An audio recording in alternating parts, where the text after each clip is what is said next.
Hora de conversar com Juliana Rosa. Projeções de inflação voltam a subir na pesquisa do Banco Central.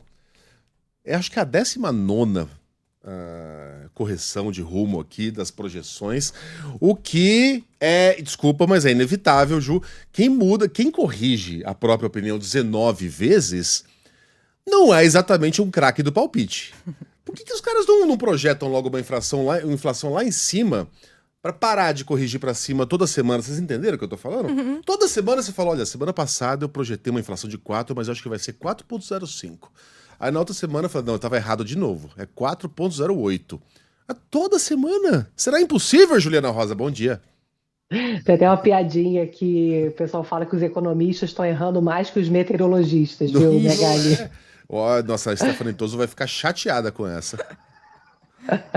Bom dia para Bom dia. você, bom dia, Sheila Bom dia, Carlinha, bom Ju. dia aí para o nosso ouvinte. Mas olha, só tentando defender um pouco a área, a economia é uma ciência social. Ela tem um pé na canoa das exatas porque tenta quantificar os movimentos humanos. Mas a gente sabe que quando a gente fala em movimentos humanos, tem uma série de variáveis aqui implícitas que são difíceis de prever. Tem uma série de mudanças que aconteceram na sociedade no pós-pandemia, a questão do home office, as questões tecnológicas e a própria mudança climática intensa que nem os meteorologistas estão sendo capazes de prever. Então, só para amenizar um pouco o tom das críticas de uma jornalista que cobre aí há muito tempo a área econômica, mas de fato está sendo difícil prever como se previa, inclusive no pós-pandemia, muitas coisas de movimentos mudaram completamente. E o economista é o profeta do passado. Então, quando ele olha para o passado e ele coloca nos modelos, ele vê que as coisas não estão se repetindo mais. Então, está complexa realmente essa previsão, viu? Agora, olhando a parte aí que a gente consegue avaliar por que está tendo esse aumento tão significativo, aqui principalmente tem muito a ver com a questão de alimento, como a gente tem conversado.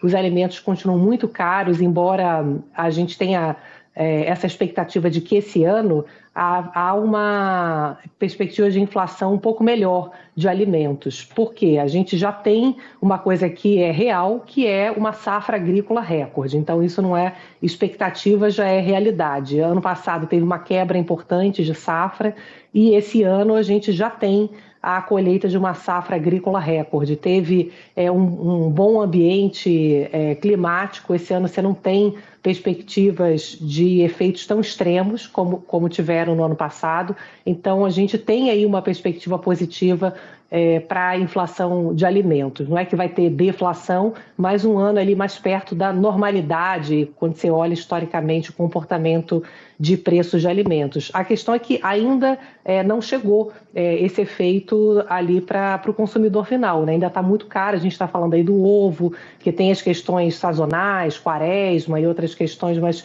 tem a questão da falta de ovo nos Estados Unidos, que acaba pressionando os preços de uma maneira mais ampla. O café, que teve uma quebra de safra importante, ainda continua muito caro. A própria carne também, que a inflação de carne ela tem sido menor, mas o preço da carne em si, ele continua nas alturas.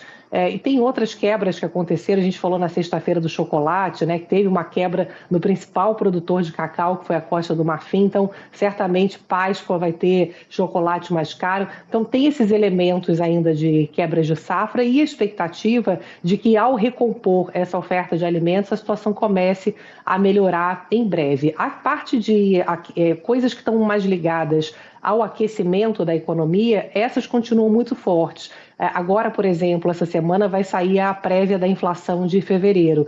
E a expectativa é que a inflação acelere com força. Por quê? Deve ter um peso forte da nossa conta de luz, porque teve um desconto de Itaipu no mês passado, que esse mês agora volta aos preços normais. Então, pode olhar lá a sua conta de luz, já recebi a minha, subiu muito.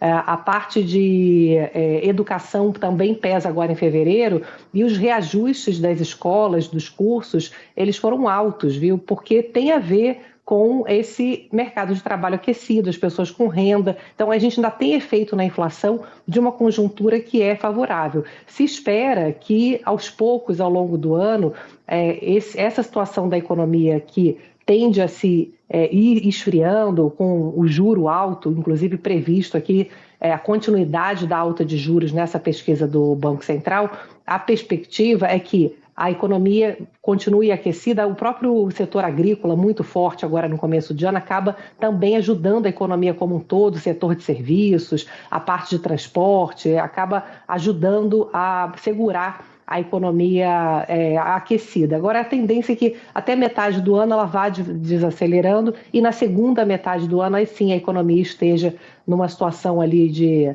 maior estabilidade e a inflação começando a ceder de forma mais intensa. Esse é o cenário que se traça. Agora, de novo, né?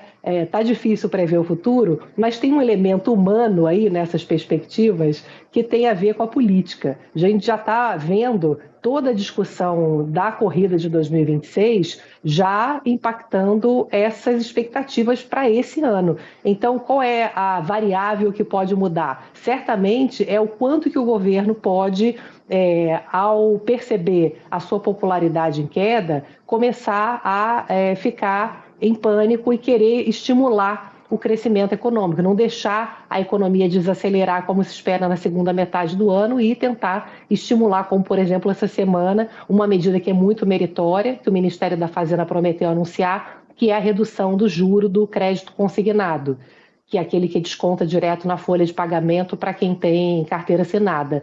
É super meritório, o juro é muito caro no Brasil, a questão é o momento. Então, tem toda uma discussão de até que ponto o governo vai ajudar nessa desaceleração da inflação ou pode ficar colocando lenha nessa fogueira enquanto o Banco Central está tentando jogar água. Vamos acompanhar a previsão, isso aí, gente. É difícil acertar, principalmente num ambiente aí com tantas variáveis em jogo, viu? Muito bem. Incluindo o ovo. Parece que vai ter uma adaptação na fábula, viu? A galinha dos ovos de ouro, agora é só a galinha. Agora é galinha. Ponto. Apenas bota ovos.